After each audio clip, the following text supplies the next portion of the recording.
seriously. Fuck. Hello everybody, Tim W. Rago here, games, movies, vlogs, how the hell are you? And welcome back to another episode of Nerd Brothers Reviews, where I am joined by fellow nerd extremists and fellow creature obsessed. How's it going, folks? Jurassic World Monsterverse here. Welcome back to the channel, and once again, welcome back to another review. And joining us is our good friend from the frozen waste of Scandinavia. That would be me, Exolia, creator of my own bullshit and nerd extraordinaire. Welcome to this review. I hope you find it as funny as we did, because this is gonna be a hoot.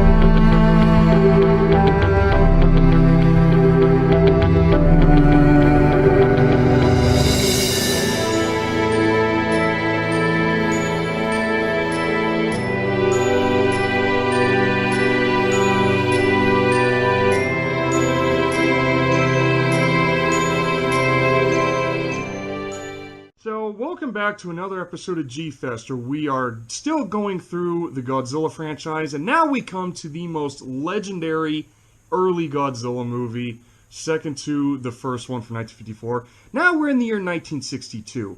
Godzilla had been, quite literally, in frozen hibernation for the last 7 years, and now he comes face to face with one of the most legendary movie monsters of all time, right up there with him. And in this movie, he takes on King Kong, the giant ape from Skull Island. And this movie does have quite the little bit of history behind it. And it all started with the man who did the special effects for the original King Kong, Willis O'Brien. There's this pitch that he wrote about a sequel to King Kong that was literally called King Kong vs. Frankenstein, where Kong fights this monster that was made by Dr. Frankenstein by sewing together different animal parts, which I'm not going to lie, would have been pretty badass to see on screen, to be perfectly honest with you. But, you know, nobody was taking his pitch. Nobody was taking it until he met producer John Beck. And he asked Beck to, try to find, hey, can you find a studio that can do this? Well, Beck went behind O'Brien's back and gave the idea to Toho. And O'Brien had no clue the man did this. So, next thing you know, Toho's like, oh, well, we'll do this and we'll add Godzilla to it. So the original title for this movie was going to be called Godzilla vs. Frankenstein. I mean, I can't think of any other crazy crossover than that. But then, at some point, if memory serves me right, the original Kong movie from 1933 got re-released in theaters, so King Kong got popular again, and Toho thought, oh, well, he's popular again, so screw it. Instead of Frankenstein, why not we put King Kong in this movie? So out comes the film everyone knows and loves, King Kong vs. Godzilla in 1962. So, first off, asking you guys, what did you guys think of this movie? Yeah, honestly, I've seen better, and I've seen worse, but, yeah. Well, you gotta take it for what it is. It came out in the, what was it, 60s or something? 1962 this came out. Yeah, like I said, it was enjoyable. I mean, like I said, it's an enjoyable monster flick. Sure, there are better movies today, but, by then, yeah, fun. It's a lot. It's a fun waste of time. It's a lot better than Raids Again. This one was a huge step up from Godzilla Raids Again. Oh yeah, you can tell. For me, it's like you said, after a 7-year-long hiatus, Toho brought back Godzilla to compete in what was at the time the greatest monster face-off of all time, and having two of the best, greatest movie monsters cross over and fight each other was just to put it simply, just a great idea. The film doesn't waste any time getting into the action at all. Oh no, it don't. Like literally, the movie really starts with Godzilla. Like Godzilla just like they do a little bit of build up to him, which I think is really interesting. Like they do the typical cliche thing of doing the whole like prehistoric monster frozen in ice thing. But Godzilla was frozen at the end of Raids Again, so it makes sense. So it does make sense for for that to happen. But I just love the fact that. Wait, oh sorry. Now that you mention that, oh sorry, I just wanted to say, now that you mention it was sort of cliche back in the day because they did it with the Beast from 20,000 Fathoms, they did it with Gamera. In Gamera, the giant monster. And then they did it with the Deadly Mantis as well, was a prehistoric creature frozen in ice. Yeah, that's right. And that's giving me an idea. And then Godzilla just comes up and he wastes no time fighting the army. Like as soon as he shows up, like we just cut to this random army base attack, and Godzilla just like basically says, "Fuck you guys." Wrecks he wrecks the base and starts blasting everything with his atomic breath, and of course the tanks ain't doing shit to him other than probably pissing him off. So he just wastes no time and just like literally pulling a fuck all y'all and just starts shooting everything. Like it's like you shoot at me, I shoot back. Oh my god. What'd you guys think of Godzilla's design in this? Because personally, I love this very lizardy, more dinosaur thing that they have going on with him here. How to explain that? I can see where you come from, but I had a little hard time getting past the whole obvious suit look. But then again, that's just me. But like I said, I try to take it for what it is. Yeah. What about you, James? Oh, it's easily one of my favorite designs in the Toho Godzilla. Roster of Godzilla designs, because as you know, and I think we might have mentioned this in our review for Godzilla Raids Again, but this is the same Godzilla from that movie, and it's the same Godzilla onwards from that point. Godzilla was a little fun. Yeah, Godzilla's been bulking up in that iceberg for 7 years. Was there a gym in that iceberg? Because in Raids Again, Godzilla was like skinny, and then he comes out of the iceberg, and it's like, dude, did you like find a gym somewhere, some radioactive roids? Because he pretty much because Godzilla's been bulking up for the last 7 years. But the one thing, it worked. But the one thing though that I kind of find, and also I'm saying this now. Hold on. Sorry. Before we go on any further, I just want to bring up something which I think is quite relevant. Very much relevant, in fact.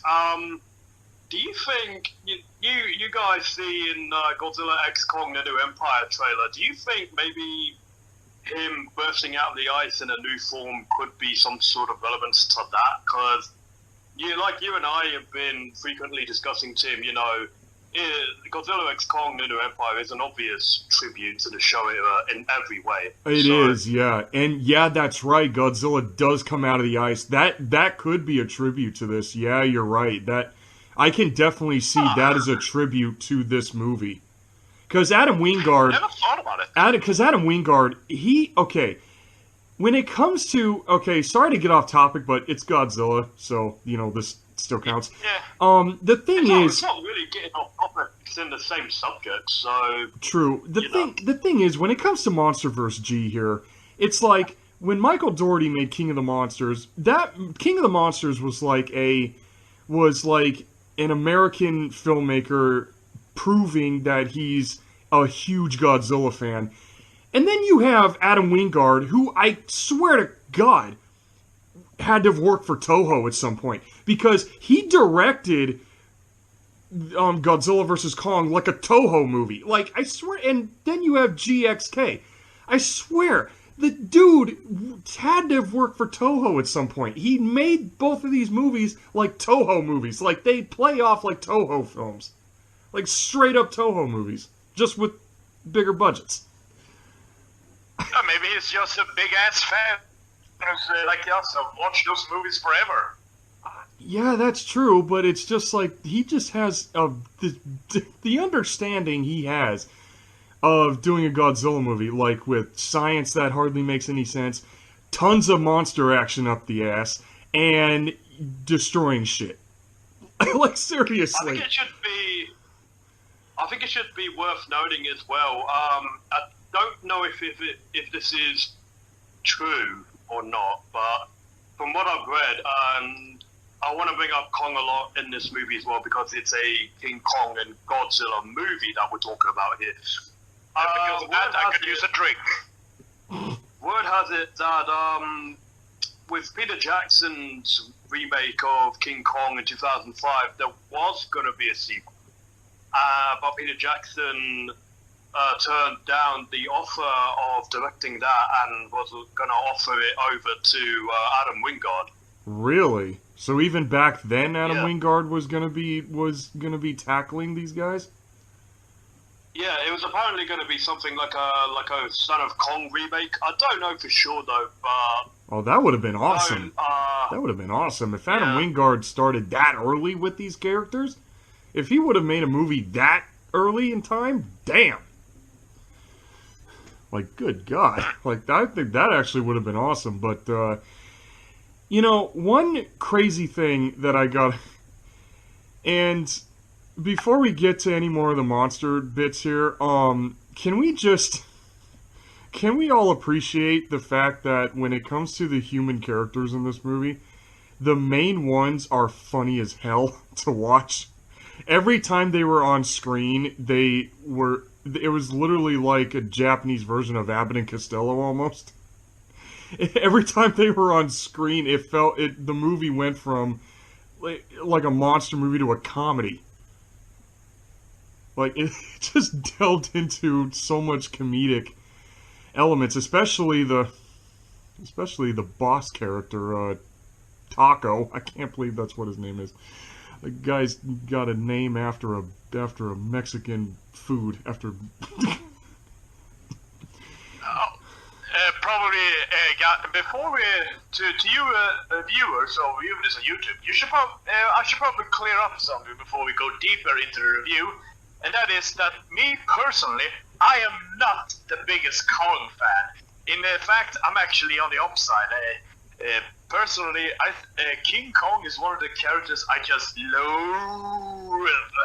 And trust me, my friends here, they know. So in this review, I'm probably going to clank down a lot on that hairy... Yeah, hey, Sorry, you know, just wanted to get that out. You know what? It's called stating your opinion, dude, which is something the world is missing nowadays. You know, so yeah, exactly. It's just called it. It's just like we did with Godzilla 54 and Godzilla Raids Again. You know, we say what we think about the movie, and that's really all that matters. Know what I mean? Yeah. And just like you said, James, like a long time ago, you said, you know, all of us are just stating our opinions, and if you want to hate on that, you can, because you. Yeah, exactly. It's like You can, screw off. It's our opinion. Yeah, exactly. It's our opinion, and you don't like it, well, fuck you. Yeah, basically. Yeah, exactly. But what's actually kind of funny is, you guys got to admit though, it actually was funny that the boss character in this movie that runs the company, that he literally says, "Go find a monster, go capture a giant monster for TV ratings." It's just the reasoning behind that I can't get over, because it's so funny. Like, is this guy that stupid? That has got to be the worst company business decision I've ever seen. Like, yeah, that was a bit weird. Like, really, I mean, his entire thing in that movie was just, okay, what the fuck? What's your deal? I mean, come on. Are you that high up for some views that you have to break the laws of physics just for that? I mean, come on! And especially, I love the scene where he watches Godzilla's rampage on the army base, and he watches it on TV, and he loses his shit. He freaking loses his shit for like 5 seconds, and then he goes, "I'm sick of Godzilla." I'm like, I literally looked at my TV and out loud, I'm like, well, fuck you. I legit said that to my TV.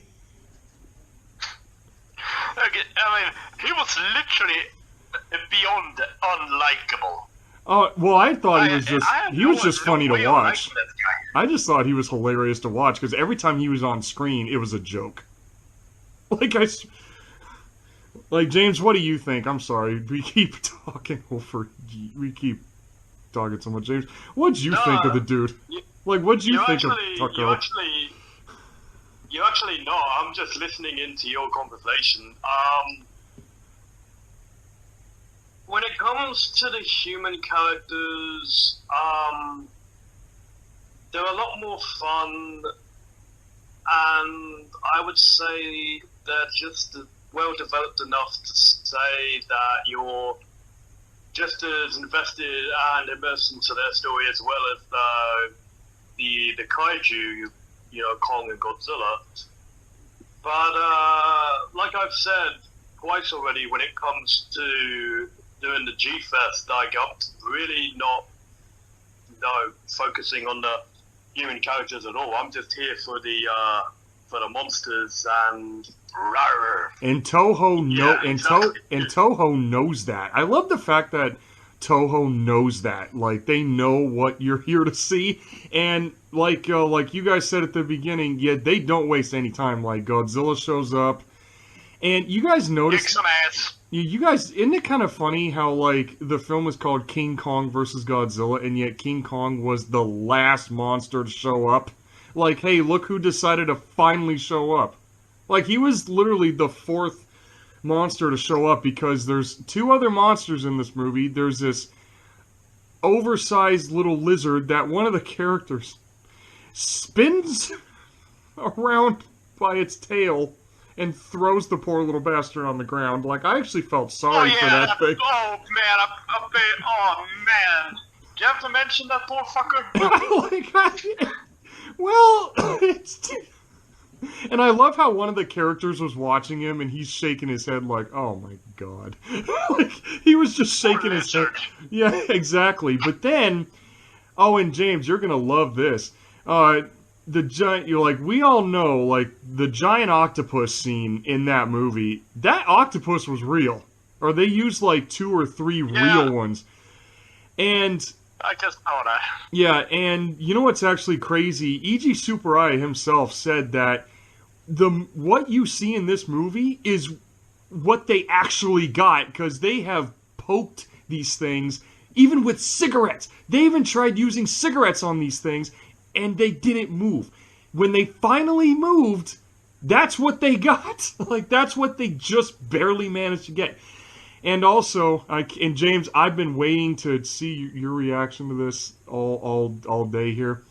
E.G. Superai, after they filmed that scene, they released like 2 of them back into the wild, and the third one, Superai ate it.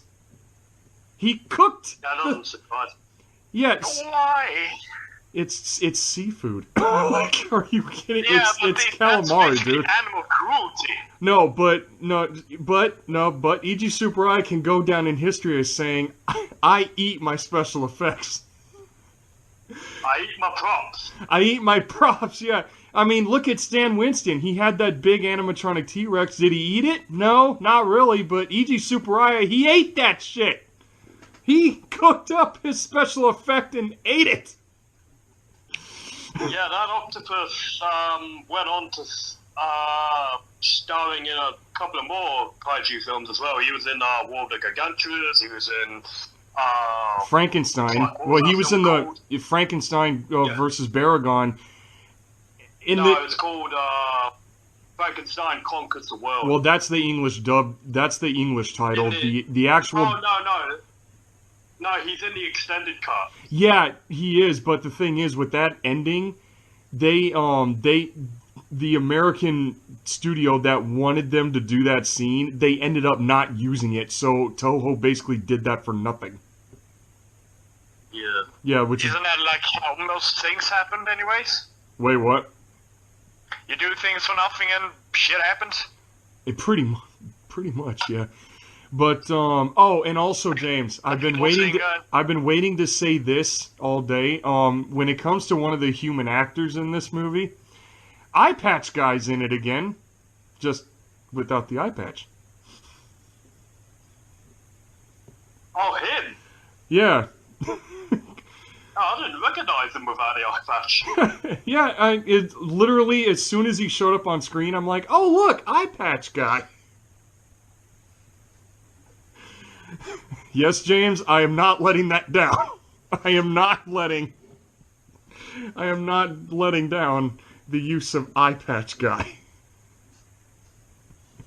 I can't even remember when we even brought that up. I almost completely forgot about that. That was when we talked about Godzilla 54 when I talked about Dr. Serizawa.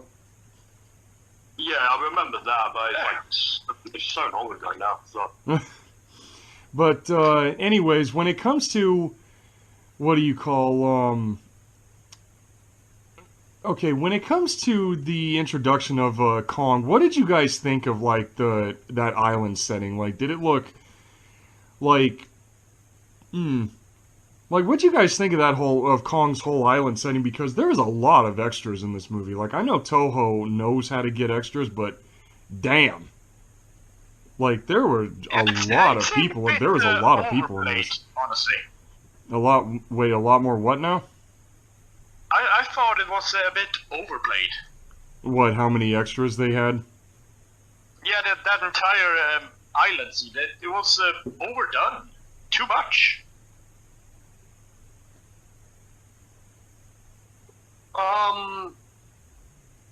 Well, you said, like, just shortly afterwards when we started this review, Tim, you said, when you were introducing Kong, when you brought his introduction up, you know, the giant ape from Skull Island. I don't think Skull Island exists in the Toho Kaiju-verse. That's right. No, he does. No, yeah, you're right. He doesn't. The island in this movie is called Faro Island or Faro Island. One of the. Yeah, that's. However they pronounce it, but I mean, they at least still kind of. That's one thing. That's sort of one thing that kind of threw me off a little because, you know, throughout this movie, as a tribute to Kong, you know, they reference all these little things that you would see Kong do normally in his own solo movies. Yeah. But you'd think they'd throw in Skull Island, and it's like, oh no, it's Faro Island, and I'm like, okay. Well, it's just like how in 1967 they would have the island was called Mondo. Oh yeah, that's right. Well, to be fair, most cultures have different names for different locations. Yeah, that's true. That's also another true thing. And what's actually kind of funny is I love like Kong's introduction in this movie. Like, you have the giant octopus just starts creeping up on the village. I mean, literally creeping up on the village. Like, it cuts back from like people, octopus slowly crawling, and this thing looks disgusting. Like, the fact that they used a real one, that looked gross. Like, seriously, that thing was, and the sound effects didn't help. The slimy sound effects that they added to it were just, oh god, like they really drove that point across that, hey, giant octopus. Do you think that fight, you remember in Kong Skull Island where he fought and ate the Maya squid? Do you think it could be a reference to that, or do you think? Yeah, I think it is. No, they actually straight up said it is. They've actually it's been fully admitted that scene was actually a direct reference to this. Well, it's a good one. Yeah. I mean, what's actually kind of funny is, isn't it kind of interesting, guys, how Kong's introduction was like Kong just shows up behind that gate, like, hey, what's going on here, guys? Like he literally just Yeah. he just walks into frame while the giant octopus is attacking, and it's just like, what's up? Surprise, motherfuckers. Kind of like that. But For me, it's kind of like, hey guys, you're done making juice, I need the juice. oh yeah, that's one weird thing about this movie is that at the beginning of the movie they mention and also I gotta talk about the opening of this movie. The fact that they show like this hey Daniel, you said you watched the Japanese version, right? Yep. Well, James and we both watched the English dub version of this, and James, that news reporter at the beginning, how much you want to bet that was the script he had in front of him? It's just, Oh god, I would say, how much you want to wager on that? like seriously, it just, I don't know why, I just when the way he was looking at it, just like, oh, I bet you he had the script like sitting in front of him, and he had to look back at it for a minute. I've seen a number of really shitty movies where actors who are the main characters do that a lot. There was this one from the 90s, I can't remember what it's called, but this guy, he looked high as fuck, and he kept looking off to the side because it was obvious the script was right there. Oh, damn. That's And not he's just like- the bad movies. I mean, even in Lord of the Rings, Boromir actually looks at the script during filming. Really? Yeah, in the scene where in the Council of Elrond in Rivendell, when he goes, "One does not walk into Mordor," he's literally looking down in his lap where the script is. Oh, shit. Oh, really? Yep. So that meme, he was looking down at really? Yep, so that's not just bad movies. That happens to every movie. Well, Actors actually have the script on them at all times. oh, James, I gotta ask you this, since we watched the English version of this movie, I gotta ask you, the scientist that they had, the way he talks about Godzilla in this, Dr. Johnson, the character's name is, isn't it kind of weird how he just made it seem normal that a hybrid dinosaur was a thing? Like, he literally just holds up this old dinosaur book, and he literally just says, like, and he just says, oh, Godzilla's... I want to say to any of our followers, if any of you had that book during your childhood, please comment down below, because I've seen a few Godzilla and Kong fans say, I had that book. I remember that book. Oh, yeah, definitely say that in the comments, because I've seen that book. I've never had it, but I've seen it pop up one time in person. Once. I've seen it in person at least, like, because I remember that T-Rex on the cover. I love the look of that Rex. But, James, you do have to admit, and Daniel, I want to see your reaction to this. Like, they literally describe Godzilla like, oh, he's possibly a cross between T-Rex and Stegosaurus. Like, he just made it sound normal. Like, dude.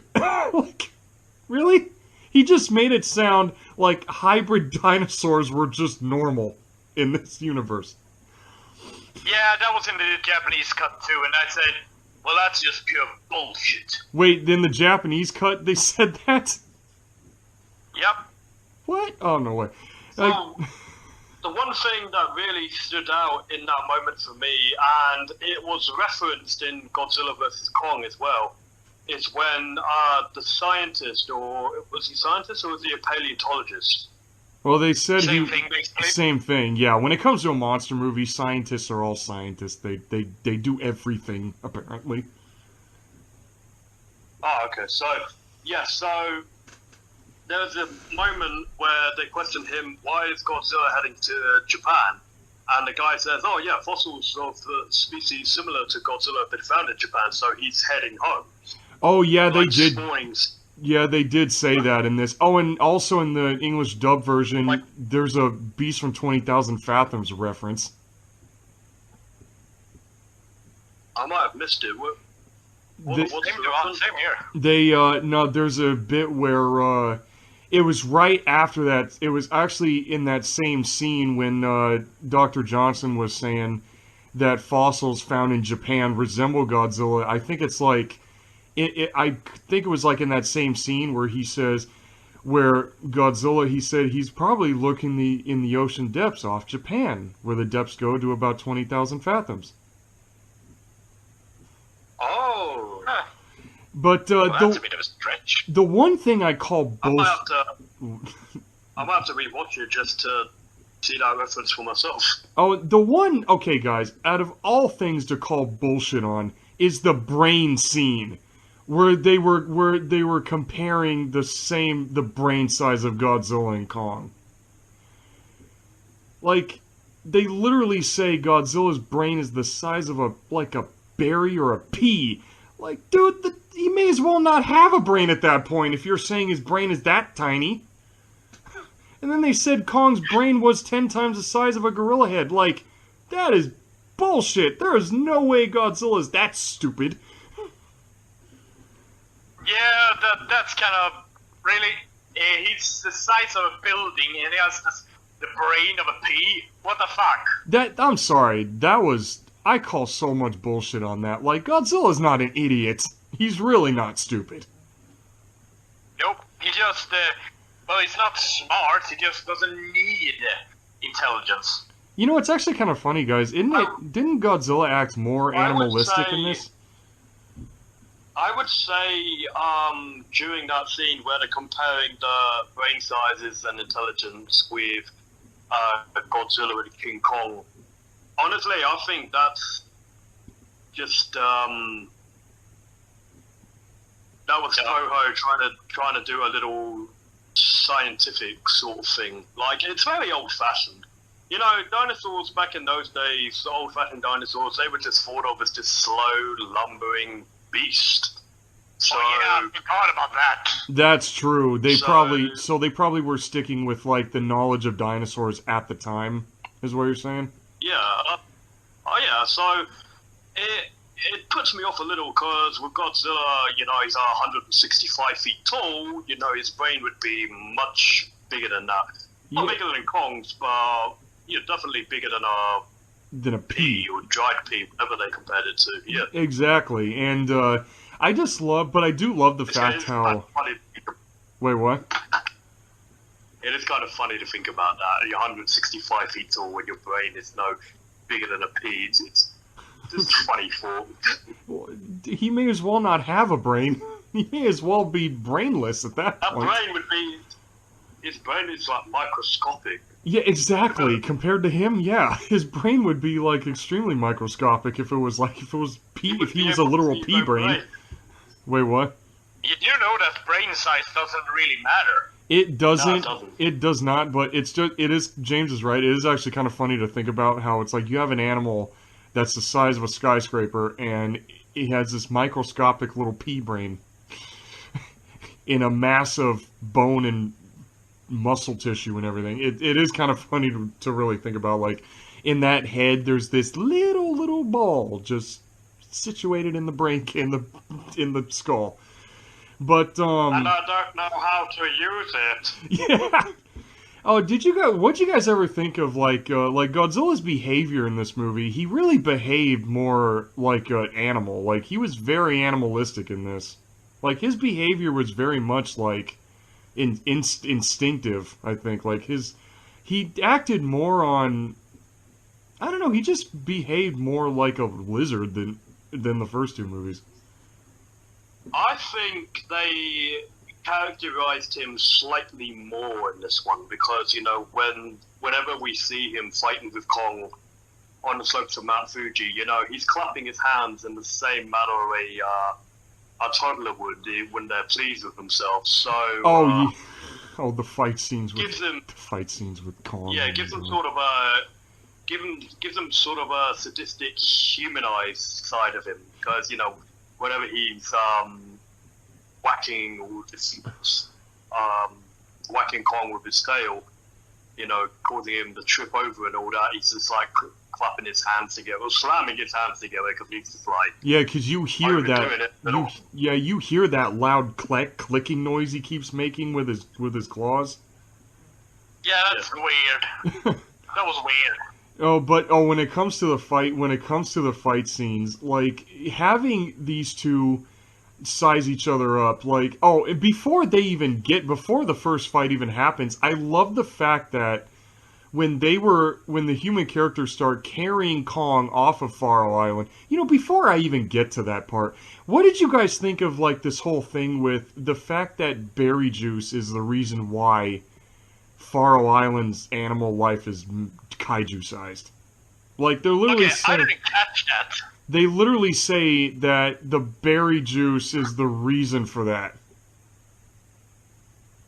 I didn't catch that review, but like I said, that was weird. It gives me this the same sort of energy that is said to be with people that live in some parts of Europe. Like, the reason why they're so tall is because of what they consume, which is mostly dairy products. It gives them, I don't know if it's true or not, but from what I've been told and what I've read online as to why people are freakishly tall in our part of the world, it's like, oh yeah, it's what they consume on a regular basis, milk and cheese and all that. It gave me that sort of energy, so it's not as far-fetched as it seems, maybe, but it is still a little off at the same time. Yeah, overall, it's just flat-out silliness. Oh, speaking of silliness, what do you guys think of Kong literally passing out after he drinks berry juice? Like, he literally... What, does he get wasted? Like, what does he get wasted off the shit? Like, every time he drinks it, the first time we see him after he fights the octopus, he literally drinks, like, 6 jars of this... Did they drug it, though? Wait, what? Didn't they lace it with sedatives or something? They didn't. Make him pass out? To me, it seemed like he was just drinking booze. I didn't catch it was actually... I thought it was fermented berry juice first. It wasn't. They didn't lace it with anything. Kong literally just drinks it, like how Dude Meister said. It's literally like drinking booze. He literally drinks like 6 jars of this thing, of berry juice, and just passes out. You know what it reminds me of? Like, I know this is a really irrelevant... this is... What I'm about to bring up is really relevant. It reminds me of... Homer's Odyssey. It reminds me of Homer's Odyssey, the Greek myth of Odysseus, where he and his men get trapped in a Cyclops cave, and Odysseus tricks the Cyclops into drinking wine, and the Cyclops gets drunk and passes out. Oh yeah, yeah, I remember that. But what's that? The one thing about Kong in this movie, and James, I don't know if you share the same view, but when it comes to Kong, that suit I have no problem with, even though in some shots the suit looks like roadkill. It's his eyes. I can't stand his paper mache looking eyes. I don't know what the hell they were thinking when they were making the suit. His whole head looks like it's made out of paper mache. Oh no, mainly his eyeballs. His eyeballs look more paper mache than anything else on that suit. I can't... Oh my... You know what, fuck it. I'm gonna call him... I'm not gonna call him Kong anymore. I'm just gonna call him Papier Mache Head. Or just call him Derp Face. Derp Face. Derpy. Derpy Kong. Derpy Kong. I just so can't believe, like, when it first happens in the movie, he just drinks it. He just drinks and then he just, boom, passes out. Like, he... Fucking life. Derp is an alcoholic. Yeah. That's pretty much how they made him look. But I do love the fact, though, the song that they played, that the natives sing, it actually became kind of iconic because there's a lot of music without those lyrics. When you hear the song instrumental, the orchestra, like, it's a great song if you take the lyrics out. Well, like, in my opinion, anyway. If you take all the native lyrics out, that song is actually sounds awesome. Yeah, it's not bad. But I just love how they just carry... You know what? It's kind of funny how, King Kong has always been seen... Like, James, you know how Kong has always been seen as pretty much a god? And in this movie, they just let these mainlanders just take him. They just let these random-ass people just carry him on a big-ass raft laced with That's dynamite. a very Western way of looking at things. Like it's just crazy how. And what's so weird is okay, I can see why they put the dynamite on the raft, but they're on water, so the dynamite didn't even work. Like, you're on the ocean. I don't know, it's just like, I know I'm overthinking this, but it's just so funny how they had to resort to shooting the dynamite to get it to blow up when they had a fuse, they had a push-down fuse wire to it. Yeah, and that whole fuse thing, yeah. I'm not an explosions expert, but I don't think those things have been actively used since the 1800s. What, the push-down fuse, the lever push fuse? Yeah, we got much better stuff. Oh, James, what'd you think of, what'd you think of, like, that whole mess? Like, like, he just, Kong, while he's passed out, still passed out, like, that berry juice must be some strong shit. If he's asleep from the native dance, getting that raft built, and then carrying him far out to sea, like, I don't know. Honestly, the exact same words that you and Dude Meister just said are basically the same as mine. It's like how Dude Meister said, that berry juice is literally kaiju booze. Coos. It's coos, basically. Yeah, literally kaiju Jägermeister. But what's actually kind of funny is that the actor who played in the Kong suit, apparently this dude was pretty damn strong, actually, because there's a point in the Mount Fuji fight where Kong literally does grabs Godzilla and flings him over his shoulder. Apparently not only did the actor flip the Godzilla suit over, but with Nakajima in it. So like they picked a pretty strong dude to play that role.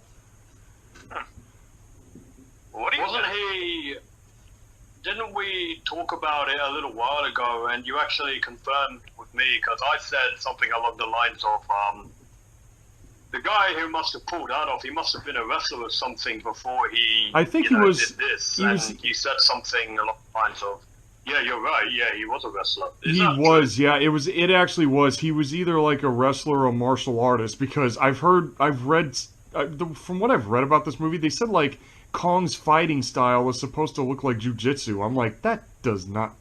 Like, I'm no martial artist, but there's no way jujitsu looks like that. Nah.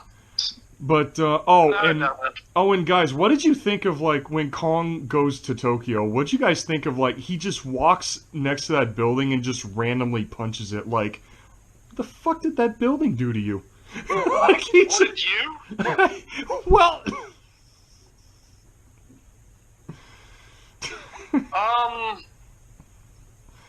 It's like... I will say I do like the fact... Oh, go on. It's like Toho told the actor, like, you're supposed to wreck shit, and the actor's like, oh, okay, boom. just punches one building, like, oh, okay. I mean, what did you?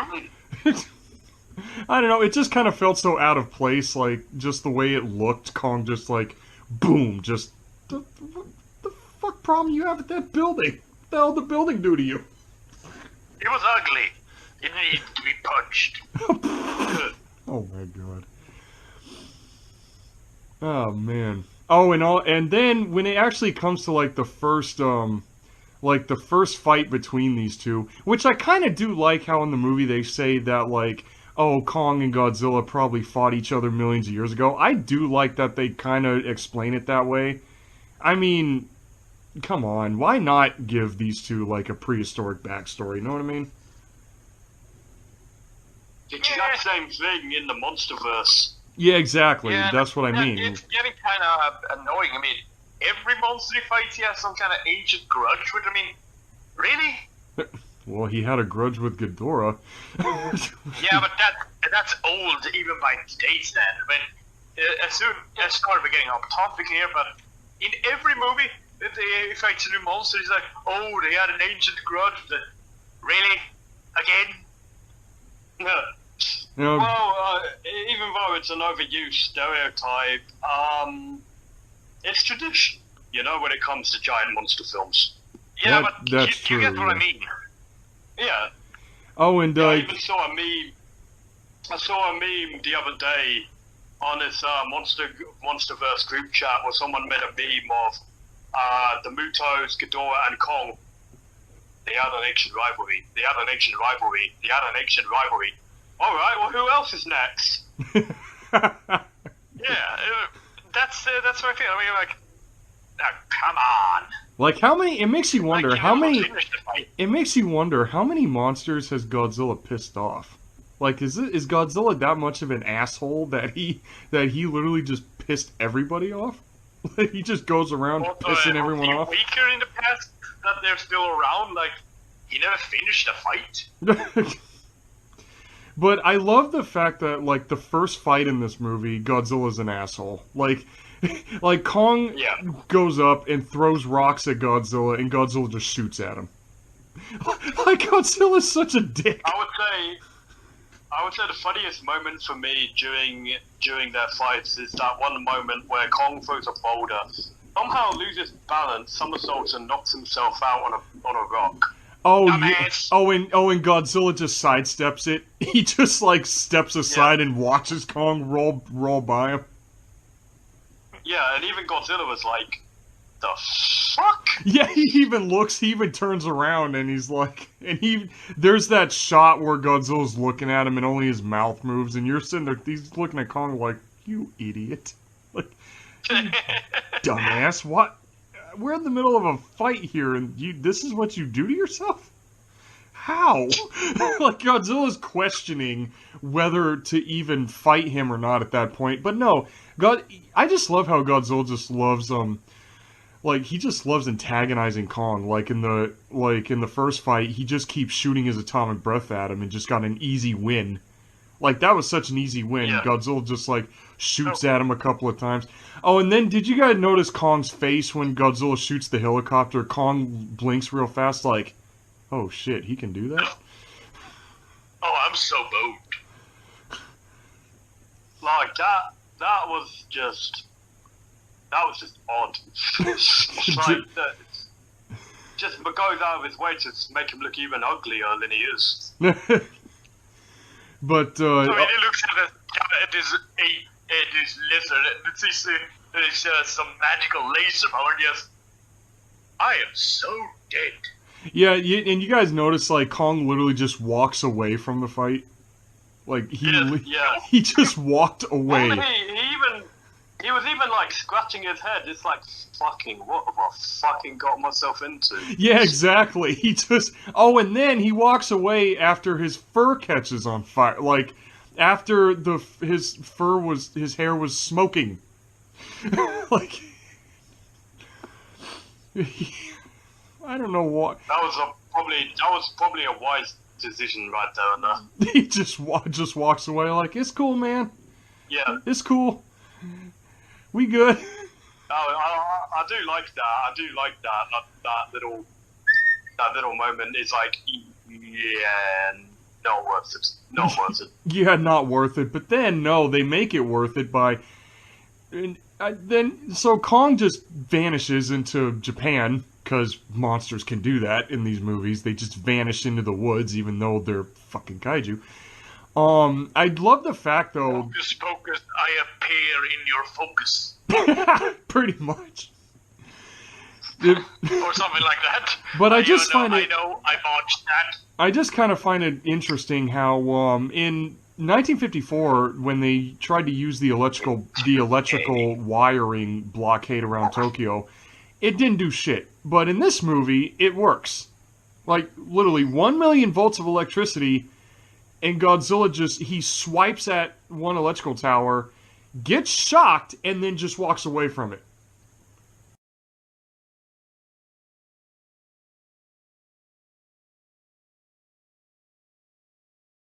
Oh yeah, that's true. And apparently in the I movie... always thought, Oh, sorry. I always thought like that scene was a reference to the original classic. But now thinking about it, maybe not, since he in the first movie he just goes through them like nothing, and then in this movie he just backs away. Yeah, he just backs off after getting... I think there was like... They pumped a little more electricity into it this time. So when Godzilla, he swipes at it, and it's like... Godzilla's like, oh, shit! But it's so weird Oh, it's electricity, and electricity hurts. True. But I just love, though... Oh, can we just appreciate, like, the train destruction scene that Godzilla has? Like, that was a good little bit of effects work right there. Yes. Like, Godzilla just has this beef with trains. I don't know why. He just hates trains. Godzilla just hates trains. I don't know why. Like, buildings and trains, he don't like. Like, the buildings, trains, other monsters. He hates that. Like, those are Godzilla's main 3 points that he just does not like about Japan. Humanity? I like trains. Godzilla? Nope. But it's so funny how he just kicks it. He doesn't kick the train, but like he stomps on it and then kicks a few of the train cars, like kicks a few aside. And then this is the first movie where Godzilla does his infamous high-pitched roar that everyone knows. Like, this is the first movie to do that. Because in 54 and Raids Again, they were more like growls. Like, they were like these deep, more growling type roars. But then in this one, he finally has the high-pitched, screechy roar that everyone knows him for.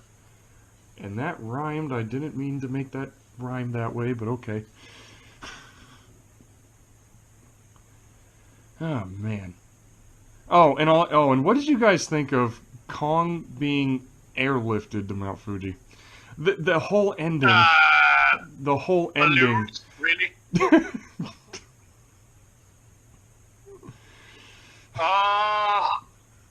That was so silly. Yeah. I mean, would you expect anything less? Would you expect anything more from these movies at this point? I've seen silly string that are more serious. I, honest to God, can't think of the right words right now to fit the description of how I feel about that, because it's so Ridiculous. dumb, absurd, Over the top. absurd. It's like how. And the fact that Ow. they lift him with just regular wiring. Like, they lift him up with wires. That's in the Japanese cut. They actually use a special super wire that was recently invented. In the Japanese cut, it was super wire? Yep. Oh shit! In the English dub version, they just said wire. They just said it was wiring that was stronger than steel. Yeah, and that's in the Japanese version, because one of the main characters shows off this new super wire that's able to hold almost anything. Oh, was it the same scene where the dude literally hangs off the balcony trying to demonstrate how good the wire is? Yes. Because in the English dub version, that scene almost had me crack up, because the fact that he's demonstrating how good this wire is by hanging off the balcony, like, and his buddy was telling him, dude, stop! Like, his buddy was trying to tell him, stop it! And he kept doing it. Yep, that's the scene. Oh my god. Oh, and you know what's funny, actually? It's so crazy how both versions of this movie, they have two different musical scores. Like Daniel, in the Japanese cut, they use Akira Ifukube's music. They use the Ifukube score, but in the English dub version, all the music, it's actually universal music, come to find out. It's music from Creature from the Black Lagoon and The Monster That Challenged the World, which... sounds like they didn't have the right actual rights to the original music. I didn't know that. Yeah, I know, like... Me neither. Yeah, that's, I know it took me a little bit to recognize what music. The fact that they changed the music, I mean, Couldn't you have the? It kind of makes sense now, because whenever I've tried up looking for my favorite parts of the soundtrack, I've been unable to find it, and I'm like, well, what the fuck is it called then? And I've just still been unable to find it. Yeah, exactly. So the ones I've been searching up must be either the Japanese version or the American version. It's like I don't know. Yep, and what do you call it? when they airlift Kong with literally airlift him? Can you just imagine being a kid at that time and seeing that up in the sky? Can you just imagine like how like funny that would have looked to a kid? Just looking up in the sky and seeing a giant ape being carried by balloons. Yeah, exactly. I would just be questioning my sense of reality. I'd be like, is this real? Is this real? Is this thing right now? What have I been drinking? Yeah, exactly. Then, what did my parents... Wait, what? I would be like, if I was that kid seeing Kong up in the sky getting carried by balloons, I'd be like, the fuck did my parents give me today? Right. But, and what you guys, also I gotta give the fact that, like, the Mount Fuji fight, you gotta admit, like, the set design, that Mount Fuji set actually looked, like, the thing with Toho is when it comes to making, like, miniature sets and sets for the monsters to fight on, they look damn good. Like, that whole Mount Fuji set looked... Like, I'm just a sucker for, like, environmental pieces. Same here. Same with me. When it comes to Toho setting up landscapes or city blocks, they were pretty much a pro at the time. Oh, by that time, yeah, because by 1962, they already had movies. They already had, like, Rodan, the Mysterians, Mothra...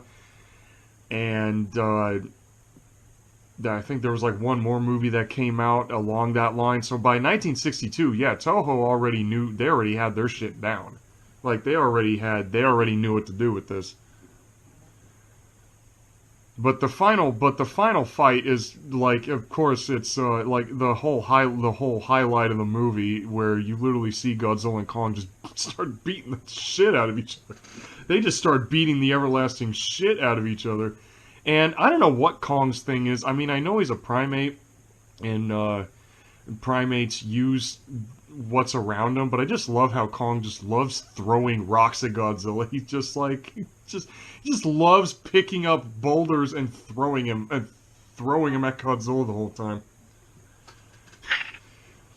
But then Godzilla like decides, oh, you want to throw rocks, bitch? And he doesn't just throw rocks. He will like cause an avalanche at you, because he kicks so many rocks at Kong. It's a wonder Kong even gets back up. The moment for me, the best part of the Mount Fuji showdown for me is easily the scene that any Godzilla fan, old or new, would instantly recognize, which is which I'm so thankful of the fact they brought back in Godzilla vs. Kong, shoving a tree down Godzilla's throat. Oh yeah, and Godzilla just shoots it out. Godzilla just shoots it back at him. I really hope they bring that back in Godzilla vs. Kong: The New Empire. Kong does that to Shimo or someone else. Oh yeah, that's right. Because in GVK they just do this quick bit where Kong shoves the axe handle down Godzilla's throat for a couple seconds. Yeah.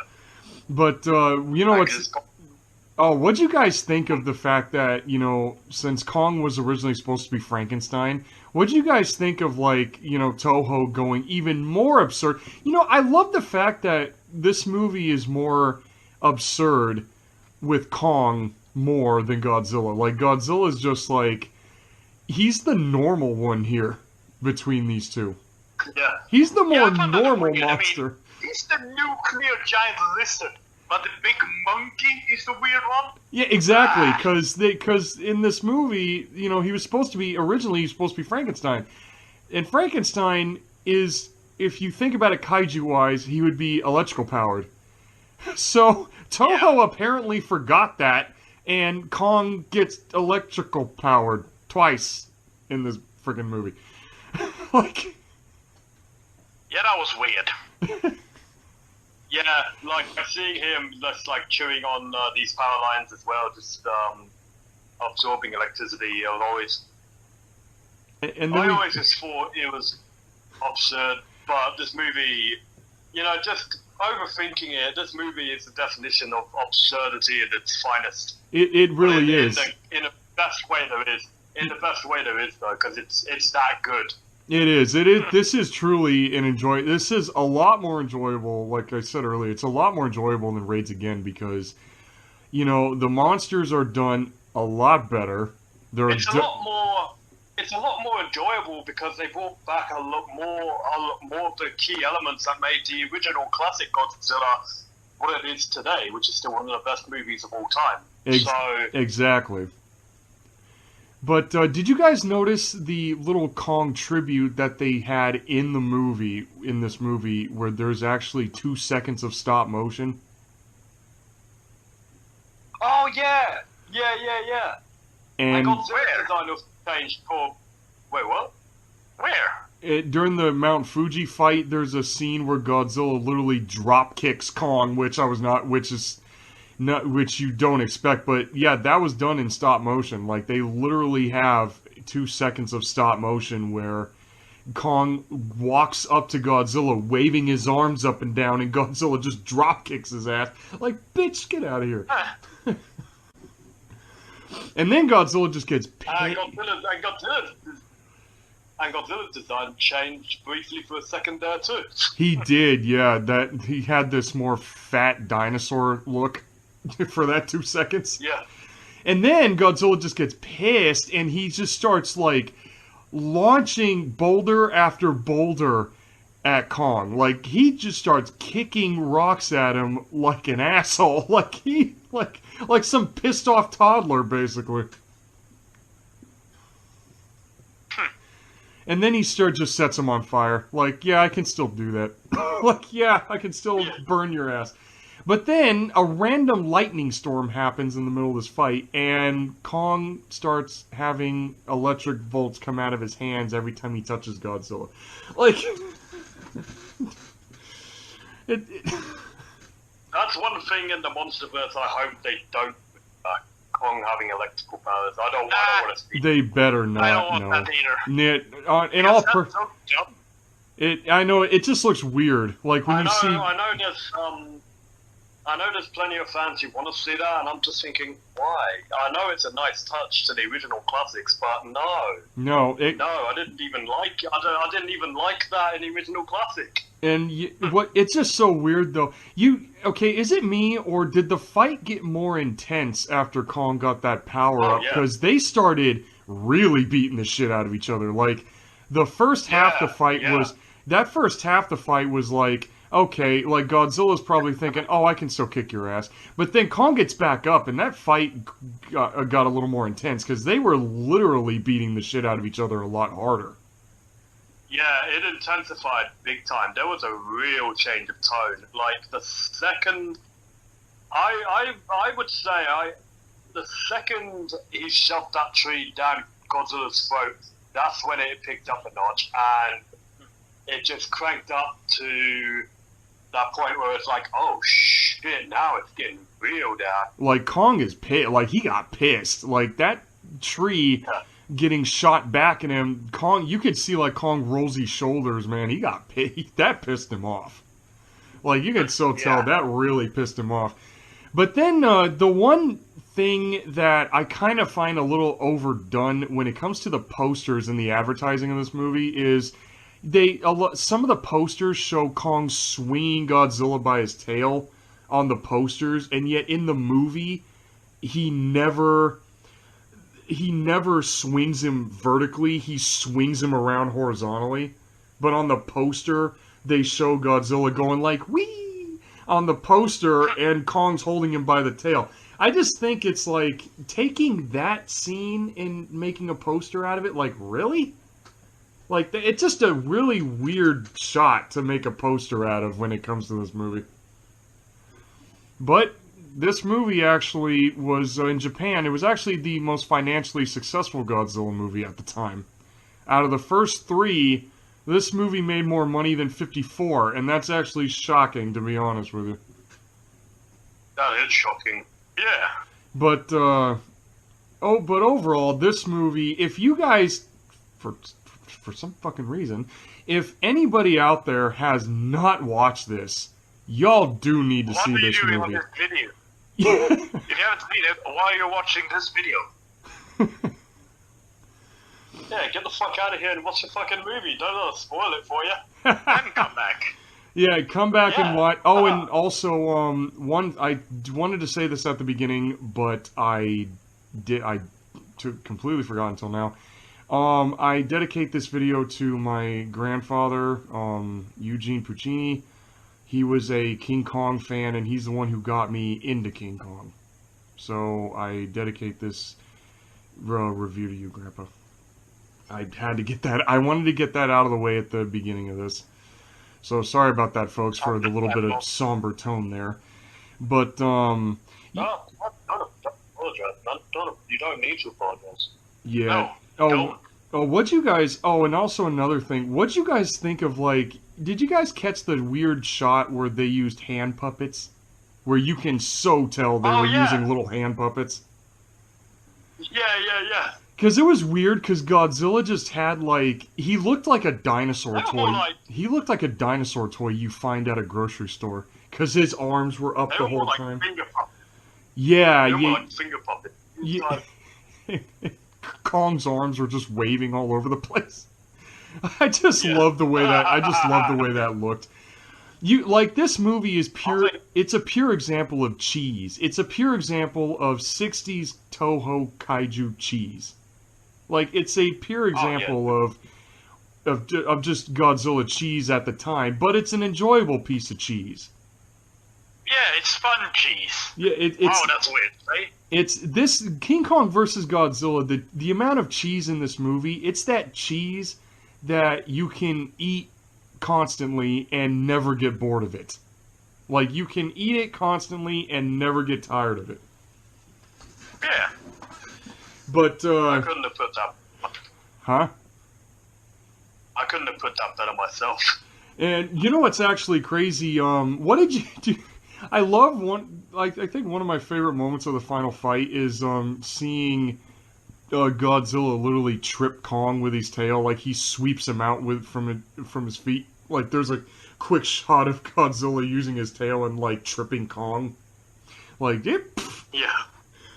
There's so many great moments in this fight. Like, the thing is, with seeing two of these legendary monsters. I mean, both of these monsters are just famous as all hell. And seeing them together is, even rewatching this old one now, it's just like, you know, it is a little bit of a nostalgia factor, because, you know, I watched this movie as a kid, and now watching it as an adult, it's like, it's still awesome.